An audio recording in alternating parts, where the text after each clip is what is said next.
hatimu. Undang Roh Kudus hadir. Haleluya Yesus. Amin Tuhan. Amin Yesus. Haleluya Yesus. Oh haleluya Yesus. Oh haleluya Yesus. Kami percaya akan kuasa-Mu Tuhan. Kami percaya akan kuasa-Mu Yesus. Haleluya Yesus. Haleluya Yesus. Oh haleluya Yesus. Sia-sialah ibadah kami tanpa kehadiran. Haleluya Yesus. Haleluya Yesus. Haleluya Yesus.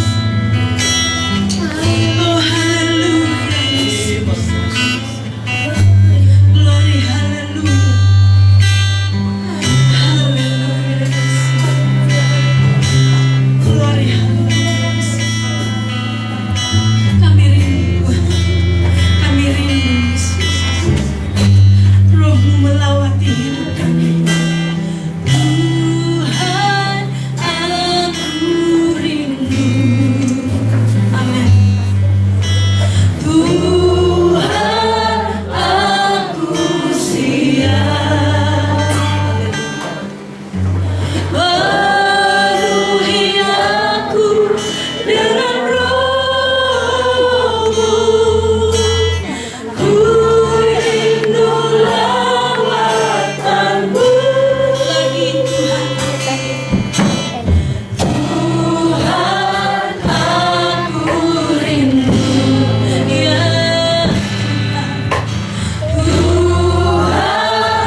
sebab itu Bapa, kami berdoa, kami membuka hati dan pikiran kami selebar-lebarnya supaya Engkau isi penuhi bejana hati kami mengenai firman.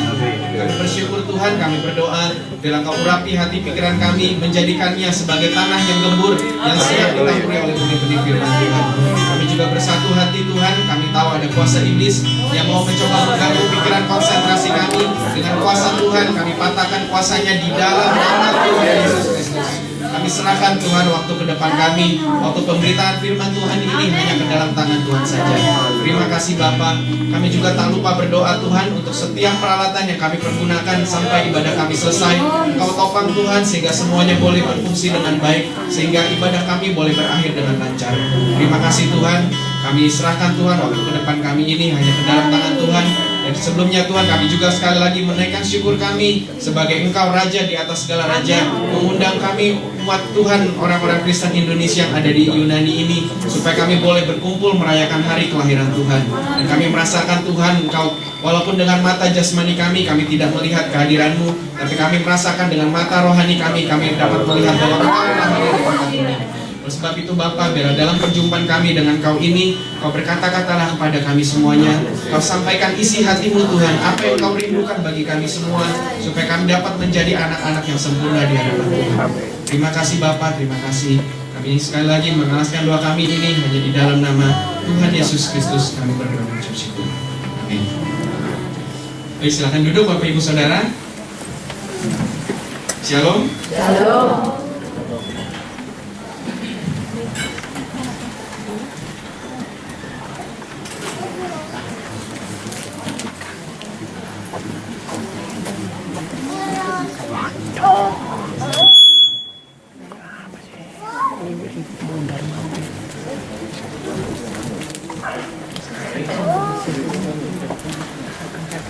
Oke, puji nama Tuhan.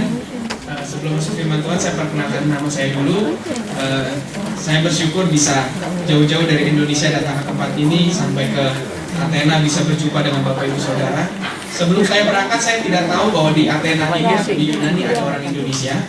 Saya pikir orang Indonesia paling-paling ada di Belanda, paling-paling di Eropa belahan lainnya. Tapi waktu saya datang ke sini dan juga berbincang dengan Pak Pur tadi sejenak, bahwa di sini pun banyak orang Indonesia. Dan saya juga senang sekali bisa berjumpa secara langsung dengan Bapak Ibu Saudara. Saya membawa salam hangat dari Papa saya, Bapak Pendeta Yakob Nangwai. Mungkin Bapak Ibu bingung kalau lihat Pak Yakob, kan Ambon.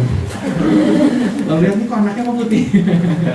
Kalau Bapak Ibu yang belum pernah berjumpa dengan mama saya itu Chinese Jakarta. Jadi kalau mau melihat perpaduan antara Ambon dengan Chinese, jadinya seperti ini. Puji nama Tuhan, saya senang sekali. Saya sudah berkeluarga. Jadi mohon maaf kepada gadis-gadis, saya lihat kalau mohon maaf, saya sudah tidak available lagi. Pendaftaran sudah ditutup.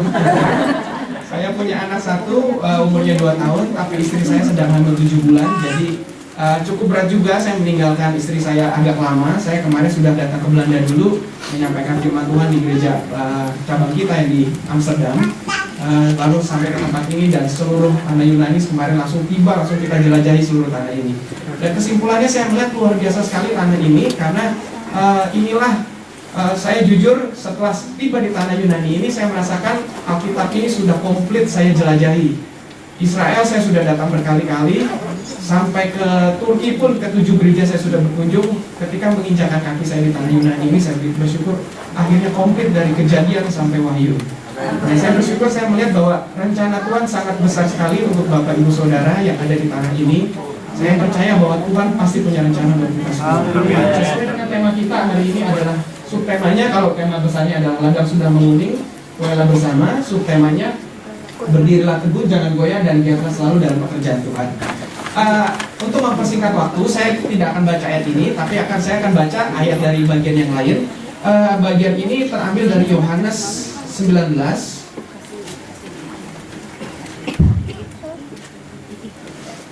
Yohanes 20 ayat 19 sampai 29. Saya ingin menyampaikan ayat firman Tuhan ini kepada kita semua karena saya melihat begini, sebelum kita harus giat di dalam ladang Tuhan, atau sebelum kita bekerja lebih giat lagi untuk Tuhan, ada sebuah fondasi yang ingin saya berikan kepada kita semua. Sekali lagi saya ulang, sebelum kita bertindak lebih jauh lagi untuk melayani Tuhan, ada sebuah fondasi yang ingin saya letakkan kepada kita semua. Firman Tuhan ini selalu saya sampaikan kepada jemaat-jemaat Tuhan di mana saya baru pertama kali berkhotbah, dan saya pun ingin menyampaikan ayat firman Tuhan ini kepada Bapak Ibu Saudara semua supaya kita bisa sadar sebelum kita bergerak lebih jauh dalam ladang Tuhan, ada sebuah fondasi yang ingin saya berikan. Nah, oleh sebab itu saya akan bacakan dalam bahasa Indonesia supaya Bapak Ibu bisa perhatikan di sana di Alkitab kita masing-masing. Yohanes 20 ayat 19 sampai 29. Judul di perikop ini ada dua bagian di Alkitab kita berbahasa Indonesia. Judul perikop pertama, Yesus menampakkan diri kepada murid-muridnya. Lalu perikop selanjutnya, Yesus menampakkan diri kepada Thomas. Memang hari ini hari kelahiran Tuhan Yesus, tapi saya mengutip firman Tuhannya dari hari kebangkitan Tuhan Yesus. Izinkan saya dulu cerita sedikit. Memang saya waktu sampai di Yunani ini, saya pun mendapat kabar baru bahwa orang-orang di tempat ini, orang-orang lokal, mereka merayakan Natal tidak semeriah seperti kita. Apalagi kalau orang-orang Manado merayakan Natal sudah dari bulan September, bulan Oktober. Baru bulan Oktober, November saja pohon terang udah ada di rumah. Sedangkan kalau kita orang-orang merayakannya di bulan Desember. Tapi saya melihatnya bahwa orang-orang lokal di sini mereka lebih merayakan Paskah daripada Natal. Dan mereka merayakan Paskah sedemikian meriah daripada kita orang-orang di Indonesia. Dan saya melihat bahwa begini, Natal itu adalah hari kelahiran Tuhan Yesus. Namun Tuhan Yesus bukan hanya sekedar datang ke kandang yang hina, tapi Tuhan Yesus punya goal atau punya tujuan. Tujuan Tuhan Yesus adalah di kayu salib. Tuhan Yesus boleh lahir di kandang hina, tapi kematian Tuhan Yesus adalah di kayu salib. Itulah goal rencana Tuhan Yesus. Dia lahir ke dalam dunia ini seperti ayat tadi Yohanes 3 ayat 16 dibacakan. Tuhan Yesus lahir ke dunia ini punya tujuan, yaitu mati di kayu salib untuk menebus kita semua. Dan saya melihat dari ayat-ayat yang akan saya baca ini, ada bagian-bagian yang harus menjadi fondasi iman kita. Kita sudah hidup di negeri orang, jauh dari tanah air. Kita hidup di satu bangsa yang bukan berbahasa Indonesia. Saya ingin memberikan satu fondasi yang sangat penting sekali untuk kita orang-orang Kristen. Nah, oleh sebab itu saya akan bacakan ayat-ayat ini. Bapak Ibu tolong perhatikan Alkitab masing-masing. Sekali lagi Yohanes 20 ayat 19 sampai ayat 29. Ketika hari sudah malam pada hari pertama minggu itu, berkumpullah murid-murid Yesus di suatu tempat dengan pintu-pintu yang terkunci karena mereka takut kepada orang-orang Yahudi. Pada waktu itu datanglah Yesus dan berdiri di tengah-tengah mereka dan berkata, "Damai sejahtera bagi kamu." Dan sesudah